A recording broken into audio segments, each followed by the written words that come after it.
السلام علیکم۔ یہ واقعہ میری والدہ کی چچی کے گھر کا ہے۔ بہت مختصر سا ہے۔ مجھے جو باتیں جن کزنز اور بہن بھائیوں نے بتائی ہے ان کے گھر کے حوالے سے میں وہ سب لکھ رہی ہوں۔ امید ہے آپ انجوائے کریں گے۔ تو بات کچھ یوں ہے کہ ہماری والدہ کی جو چچی ہیں ان کے 5 بیٹے اور 3 بیٹیاں ہیں۔ تینوں بیٹیاں بہت خوبصورت ہے، پڑھی لکھی اور سلجھی ہوئی ہے۔ باقی باتیں میری والدہ کی زبانی سنیں۔ چچی بہت خوش مزاج ہیں، بلکہ میں آپ کو پہلے کے واقعات میں بھی بتا ہی چکی ہوں کہ ہمارا ننیال بہت اچھا خوش مزاج اور ملنسار ہے۔ آپس میں سب میں بہت اتفاق ہے۔ جیسے ہم نانی کے گھر پہنچتے رہتے تھے، ایسے ہی والدہ کی چچی والے بھی نانی کے گھر پہنچ جاتے تھے۔ ہماری ایک خالہ بھی چچی کے گھر ہی شادی کر کے گئی ہے۔ خیر، چچی کی ایک بیٹی ہے ثنا، وہ بہت زیادہ ہی خوبصورت ہے۔ ان پر کب سے جن عاشق ہے یہ تو نہیں پتا، لیکن بس اتنا پتا ہے کہ ان پر جن عاشق ہے وہ تنگ نہیں کرتا، بس ہر جمعرات کو کسی بھی وقت ان پر جن آ جاتا تھا۔ خیر، ہوا کچھ یوں کہ ثنا کی شادی تھی۔ ہم سب چچی کے گھر وقت پر پہنچ چکے تھے۔ اس وقت شادیاں بھی گھر میں کر دیتے تھے، تو ساری ارینجمنٹ گھر میں ہی کی گئی تھی، مگر مہمانوں سے بھرا ہوا تھا۔ شام کے وقت نکاح کا سیٹ اپ تھا۔ لڑکے والے بارات لے کر آ گئے اور نکاح کی تقریب شروع ہو گئی۔ مولوی صاحب نکاح پڑھا رہے تھے۔ ثنا دلہن بنی بیٹی تھی۔ اچانک مردانہ آواز میں کہنے لگی، روک دو، مجھے نکاح نہیں کرنا۔ سب مہمان ہکا بکا رہ گئے کہ اسے کیا ہو گیا۔ چونکہ لڑکے اور سسرال والوں کو سب پتا تھا کہ لڑکی پر جن عاشق ہے، بھائی نے رشتہ کرنے سے پہلے ہی سب بتا دیا تھا۔ اسی لیے وہ نہیں گھبرائے، کیونکہ لڑکے نے پہلے ہی کہہ دیا تھا، میں ثنا سے محبت کرتا ہوں۔ اب اس پر جن آئے یا بھوت، میں تو ہر حال میں اسی سے شادی کروں گا۔ ثنا کے بھائی فرحات قرآن حافظ تھے۔ وہ نکاح کے وقت دلہن کے برابر ہی بیٹھے تھے۔ انہوں نے تلاوت کرنا شروع کی اور جن کو قابو میں کرنے کے بعد اس سے کہا کہ بھائی، نکاح کے بعد بھلے آ جانا، لیکن ابھی جاؤ، کیونکہ نکاح کے وقت اگر جن لڑکی پر آیا ہوا ہے اور نکاح میں بن جائے تو پھر جاتا نہیں ہے۔ عورت کو اپنی بیوی سمجھنے لگتا ہے، واللہ عالم، لیکن جن کی ایک ہی ضد کہ میں نہیں جاؤں گا، میں تو اس سے شادی کروں گا۔ فرحاد نے بڑی منت سماجت کی، کیونکہ رشتہ دار دیکھ کر خس فس کر رہے تھے کہ عین نکاح کے وقت یہ کیا ہو گیا۔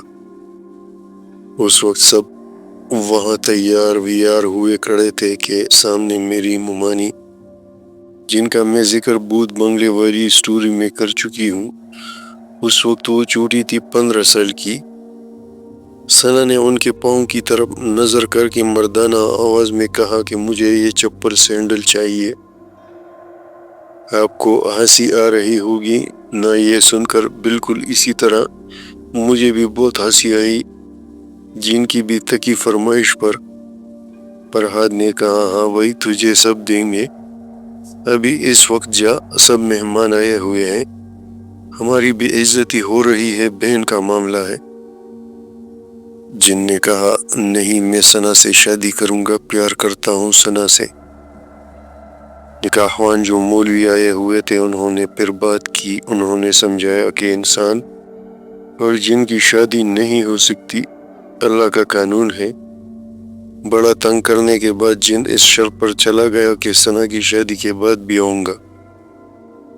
فرحات بھائی اور ثنا کے شوہر نے مہمانوں کی وجہ سے بات ختم کرنے کے لیے ہاں میں ہاں ملا دی، اور 1 منٹ میں جن چلا گیا۔ اس وقت ثنا بے ہوش ہو کر گر گئی۔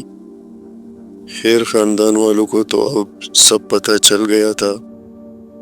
کہ لڑکی پر جن عاشق ہے اور نکاح کے وقت جن آیا تھا. یہ حادثہ ایک قصہ بن گیا ہے.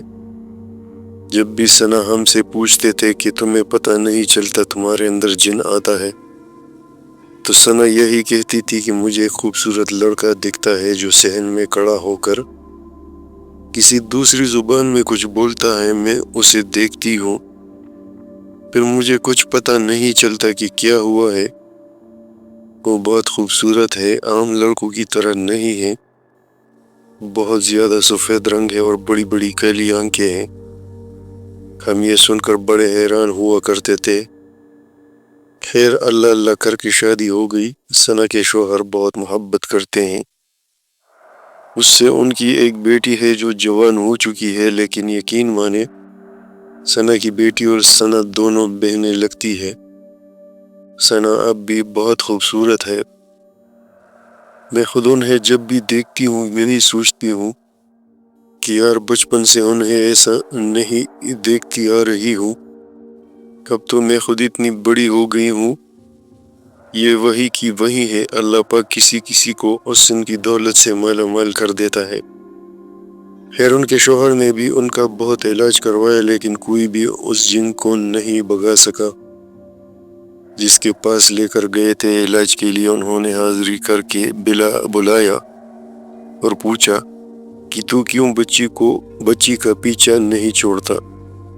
تو جن نے کہا کہ مجھے اس کے بال اور چہرہ بہت اچھا لگتا ہے، اسی لیے میں اس سے محبت کرتا ہوں اور میں نہیں جاؤں گا. بابا وغیرہ دم درود پڑھ کر جن کو بھگا دیتے ہیں، لیکن وہ کچھ عرصے بعد پھر آ جاتا ہے. بس فرق اتنا ہے کہ جن اب مہینوں بعد آتا ہے، پہلے کی طرح کبھی بھی نہیں آتا. اس سب سے تنگ آ کر ان کے شوہر نے بھی ان کا علاج کروانا چھوڑ دیا. وہ جن اب بھی آتا تھا. ثنا کی چھوٹی بہن بتاتی ہے ایک دن وہ چھت سے نیچے آ رہی تھی کہ سیڑھیوں سے پاؤں پھسلا اور وہ گر گئی. پاؤں میں شدید درد ہوا. گھر والے ڈاکٹر کے پاس لے کر گئے. ڈاکٹر نے دوائی وغیرہ جو دینا تھا دے دلایا،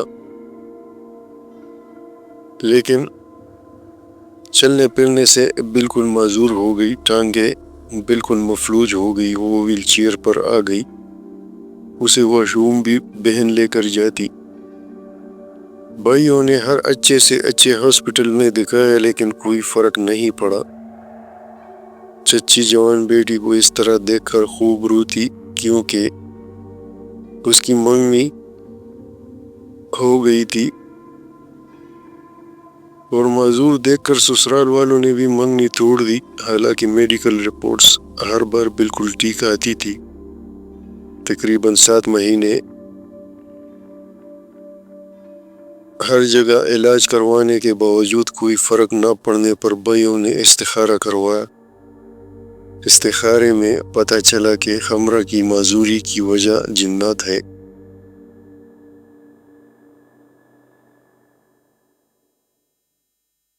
بھائی پھر کہیں سے معلومات لے کر کسی مولوی کو گھر لے آئے. مولوی نے حساب کتاب کرنے کے بعد بتایا کہ آپ کے گھر میں جنات رہتے ہیں اور خمرہ کو انہوں نے معذور کیا ہے. وہ کہتے ہیں کہ خمرہ نے ہمارے بچے کی ٹانگیں توڑی ہے، اس لیے ہم نے بدلہ لیا ہے خمرہ سے. بات یہ کہ جنات کا کہنا تھا ایک دن خمرہ چھت سے نیچے بھاگتی ہوئی آ رہی تھی. سیڑھیوں پر جن کے بچے کھیل رہے تھے. اس نے میرے بچے کی ٹانگ پر پاؤں رکھ دیا اور اس کی ٹانگ توڑ دی. اس لیے میں نے خمرہ کو گرا کر اسے معذور کر دیا ہے. قصہ مختصر. مولوی صاحب نے جنات سے بڑی بات چیت کرنے کے بعد انہیں راضی کیا کہ آپ نے جو بیماری بچی کو لگائی ہے وہ ختم کرے. ہم آپ کو کچھ نہیں کہیں گے کہ گھر ہمارے رہنے کی جگہ ہے. آپ ایسی مخلوق ہے جسے عام انسان نہیں دیکھ سکتا، اس لیے مہربانی کر کے آپ چلے جائیں، اپنی حدود باندھ لیں.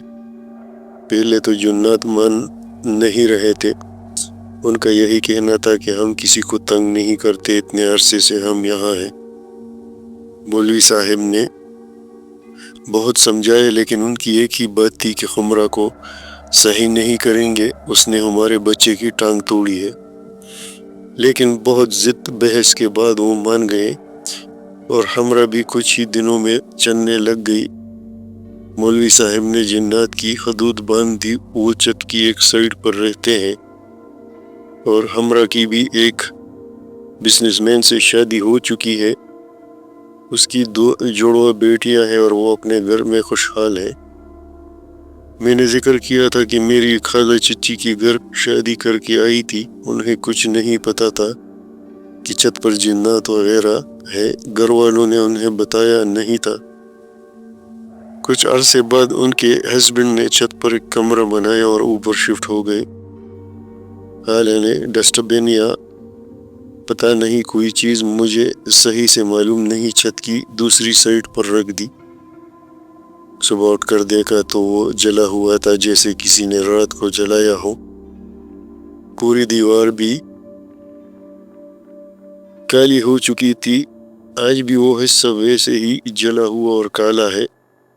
پھر ان کے ہسبینڈ نے انہیں سب بتایا کہ یہاں جنات ہے، اسی لیے اس حصے سے دور رہنا، جو بھی جنات ہیں وہ تنگ نہیں کرتے ہیں۔ ابھی بھی خالہ وہی رہتی ہے، اب تو انہوں نے اپنا پورشن اچھا بنا لیا ہے، لیکن چھت کا یہ ایک حصہ ویسے ہی چھوڑ دیا ہے، اس طرف کوئی جاتا نہیں ہے۔ تو یہ تھی آج کی چھوٹی سی کہانی، ہوپ سو کہ آپ کو پسند آئی ہوگی۔ اگر چینل پر نئے ہو تو سبسکرائب کیجیے گا، نوٹیفائی کیجیے گا اور دوستوں کے ساتھ شیئر کیجیے گا، اور ایک پیارا سا کمنٹ ضرور کیجیے گا۔ اگلے سٹوری تک اللہ نگہبان۔